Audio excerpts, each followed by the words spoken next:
कुछ तो मजबूरियां रही होगी, कोई यूं ही बेवफा नहीं होता। हार्दिक पटेल चले गए, हार्दिक पटेल को जाना ही था, मगर जब भी कोई जाता है कांग्रेस छोड़कर, खास करके युवा नेता, तो सचिन पायलट को लेकर बातें शुरू हो जाती हैं। सचिन पायलट कब तक सब्र संभाल कर रखेंगे? क्योंकि राजस्थान में जिस तरह के हालात हैं, लोग कह रहे हैं कि 2028 की तैयारी सचिन पायलट को करना चाहिए। मुख्यमंत्री अशोक गहलोत मुख्यमंत्री की गद्दी नहीं छोड़ने वाले हैं।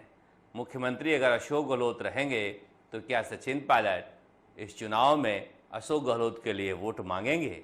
और उनके कहने से देगा कौन? यह बात इसलिए कही जा रही है क्योंकि जो युवा मामलों की कमेटी थी उसने यह रिपोर्ट दी थी कि नेताओं की उम्र 65 साल फिक्स कर दी जाए। बाद में चर्चा हुई कि इसे 70 साल कर दिया जाए, मगर राजस्थान के एक बुजुर्ग नेता ने इस पर वीटो लगवा दिया और इस प्रपोजल को कुछ दिनों के लिए टलवा दिया है। अब कहा जा रहा है कि 2024 के बाद कांग्रेस में रिटायरमेंट का फॉर्मूला लागू होगा, तब तक जो बुजुर्ग नेता हैं वो पद पर बने रहेंगे। यानी सचिन पायलट जैसे युवा नेताओं को और इंतजार करना पड़ेगा। हालांकि जो हमारे सूत्र हैं वो बता रहे हैं कि राजस्थान के बड़े बुजुर्ग नेता की दिल्ली रवानगी की तैयारियां जोरों शोरों से दिल्ली में चल रही है। दिल्ली में बड़े पद पर वो बैठाने जाने वाले हैं। बहुत जल्दी ही इस बारे में फैसला लिया जाएगा। कहा जा रहा है कि जून जुलाई तक ले लिया जाएगा, मगर जो बड़े नेता हैं वो इस तरकीब में लगे हैं कि सचिन पायलट को किसी भी तरह से इस पद पर आने से रोका जाए। जिस तरह के संदेश देने की कोशिश की गई इस चिंतन शिविर में, रैली में, ये जानबूझकर देने की कोशिश की जा रही है कि पब्लिक में परसेप्शन जाए कि मैं हूं। जिस तरह के आरोप सचिन पायलट पर लगाए जाते थे कि मीडिया के जरिए खबर छपवाते हैं, मीडिया में फोटो छपवाते हैं, वो सारी बातें राजस्थान के बड़े बुजुर्ग नेता कर रहे हैं। ये एक फ्रस्ट्रेशन भी है, छटपटाहट भी है, मगर लड़ने की जिजीविषा भी है। अब युवा नेता तो देखिए बहुत ज्यादा सब्र संभाल नहीं सकते। किसी ने ध्यान दिया हो या ना दिया हो, मगर बाणेश्वर धाम की रैली में जिस भाषा में राहुल गांधी के सामने सचिन पायलट ने बोला है, यह चेतावनी वाली भाषा थी। उन्होंने कहा कि जो फैसले लिए गए हैं युवा नेतृत्व को लेकर, मुझे उम्मीद है कि कांग्रेस में वो जल्दी लागू किए जाएंगे। जाहिर सी बात है कि कांग्रेस के युवा बेसब्र हैं। बेसब्र इसलिए हैं कि इस पार्टी में कुछ हो नहीं रहा है। चिंतन शिविर को लेकर बड़ी बड़ी उम्मीदें लगाई गई थी, मगर खोदा पहाड़ निकली चूहिया।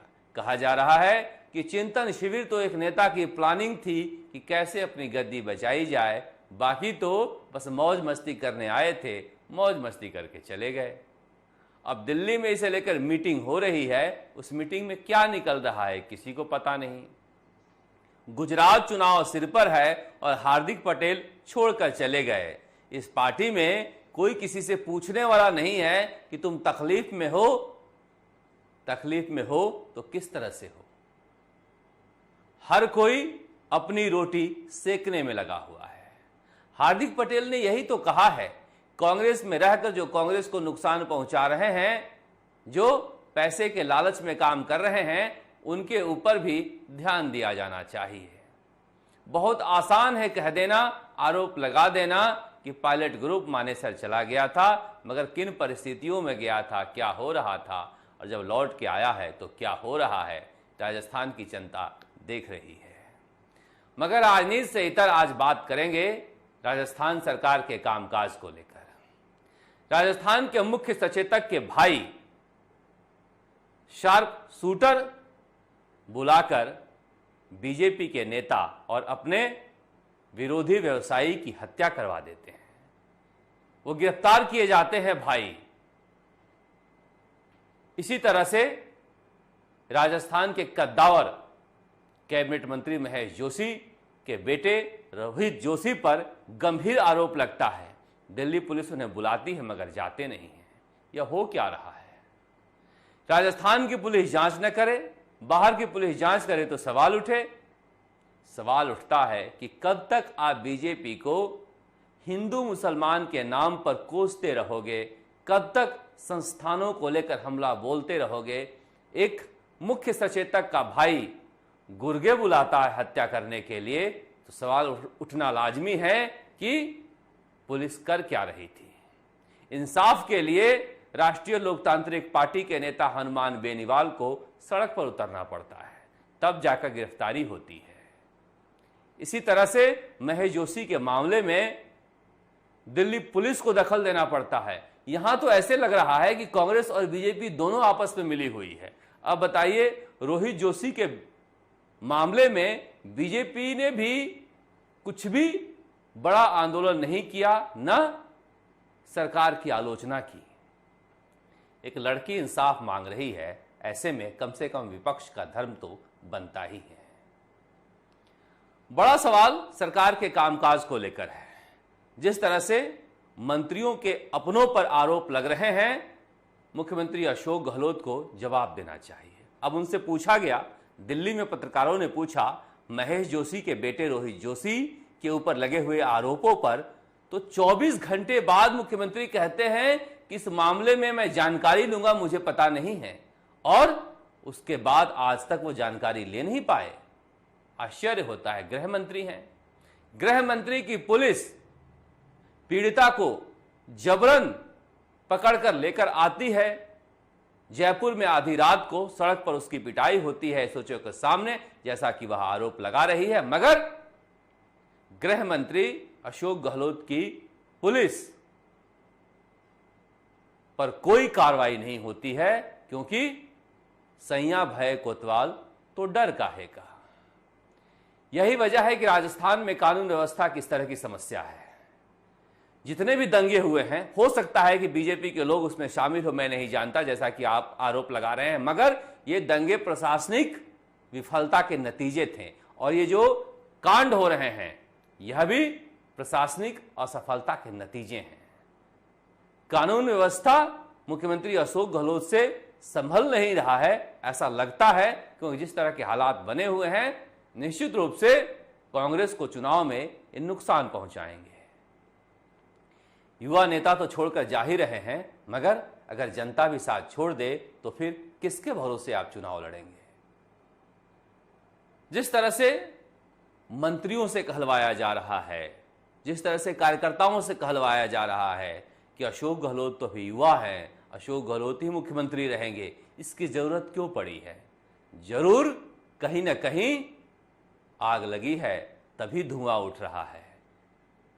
बदलाव कहीं हो न जाए, इसकी बेचैनी में सरकार उलझी हुई है, और इस उलझन में सरकार ठीक से चल पा नहीं रही है। जिस तरह से पुलिस कांस्टेबल परीक्षा में पेपर आउट का मामला सामने आया है, सबूत रख रहे हैं डॉक्टर किरोड़ी लाल मीणा कि सभी पेपर आउट हुए थे और सबकी जांच होनी चाहिए। रीट मामले में भी सरकार ने ही किया था, रीट लेवल 2 को रद्द कर दिया और 1 के नतीजे निकाल दिए। उस समय भी चोर बेहद ईमानदार था, 2 बक्से में से 1 बक्से का पेपर निकाला था, 1 का छोड़ दिया था। और इस बार भी सरकार यही कह रही है कि चोर ईमानदार था। चोर अगर ईमानदार था तो सरकार को कम से कम बेरोजगारों के हित में नहीं, चोरों के हित में ही सबूत रख दे। मगर किसी भी तरह की कोई जांच नहीं होती। एसओजी पता नहीं क्यों बनी है, स्पेशल ऑपरेशन ग्रुप लगता है इसलिए बना है कि किसी भी तरह के घोटाले पर लीपापोती कर दी जाए।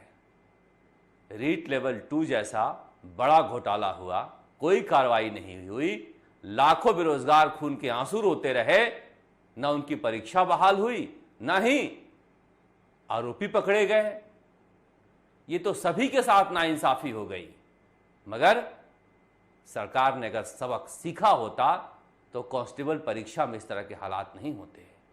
जब सबूत आ रहे हैं कि सभी परीक्षाओं के पेपर आउट हुए हैं, तो सरकार को आगे बढ़कर कहना चाहिए कि हम जांच करवाएंगे। यह नहीं कहना चाहिए कि पेपर आउट हुआ ही नहीं है, क्योंकि रीट में भी 1-2 महीने लगा दिए यह स्वीकार करने में कि पेपर आउट हुए थे। सरकार को अपनी असफलता स्वीकार करनी चाहिए, शायद इसी से कोई राह खुले। राजस्थान तक के लिए जयपुर से शरद कुमार।